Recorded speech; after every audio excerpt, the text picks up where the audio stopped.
अगर आप इतिहास में रुचि रखते हैं तो आप भारत में जहाँ भी जाएं, आपको इतिहास के ऐसे अजीब किस्से और कहानियाँ मिल ही जाएंगे जो आपको सोचने पर मजबूर कर देंगे। हर पर्वत, हर पहाड़ और हर नदी के साथ एक कहानी जुड़ी है। अगर बात देवभूमि उत्तराखंड की जाए तो यहाँ तो हैरान करने वाले और दिलचस्प कथाओं का कोई अंत ही नहीं है। पहाड़ों की गोद में बसी ऐसी ही एक मजेदार और रोचक कहानी है स्वर्ग रोहिणी की, जहाँ से स्वर्ग की सीढ़ियाँ जाती हैं। वही सीढ़ियाँ जिसके बारे में आपने अक्सर समाचार और टीवी चैनलों में देखा है। तो आइए आज जानते हैं क्या है स्वर्ग रोहिणी का सच। उत्तराखंड के बद्रीनाथ की यात्रा पूरी करने के बाद शुरू होती है स्वर्ग रोहिणी की यात्रा। महाभारत के 18 अध्यायों में से 17वें अध्याय में महाप्रार्थनिक पर्व में लिखा है कि कुरुक्षेत्र के युद्ध के बाद पांचों पांडव भाइयों ने अपनी पत्नी द्रौपदी के साथ संन्यास ले लिया और महल और राज्य को छोड़ तपस्या के लिए निकल पड़े। तपस्या का ये सफर उन्हें हिमालय के पहाड़ों के बीच ले आया।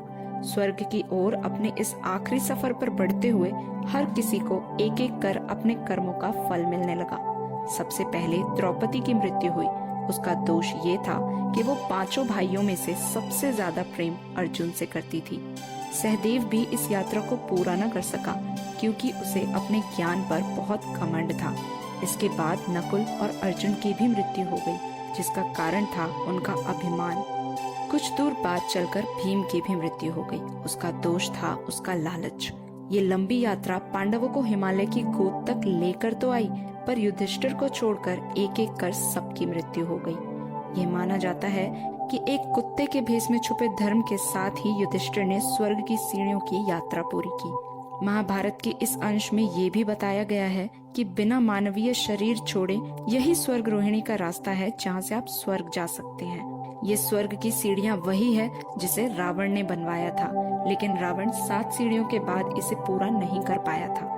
स्वर्ग रोहिणी का रास्ता बहुत ही कठिन है, इस कारण इसे हर व्यक्ति पूरा नहीं कर पाता। पर यदि आप में सामर्थ्य है और आपकी आस्था दृढ़ है तो आप जरूर स्वर्ग रोहिणी में स्वर्ग की सीढ़ियों के दर्शन कर सकते हैं और सशरीर स्वर्ग जा सकते हैं। यदि आपको स्वर्ग रोहिणी के बारे में और अधिक जानने की इच्छा है तो उसे कमेंट में जरूर बताएं, ताकि स्वर्ग रोहिणी से जुड़े सभी राज आपको बता सके। आपसे फिर मुलाकात होगी, तब तक के लिए नमस्कार।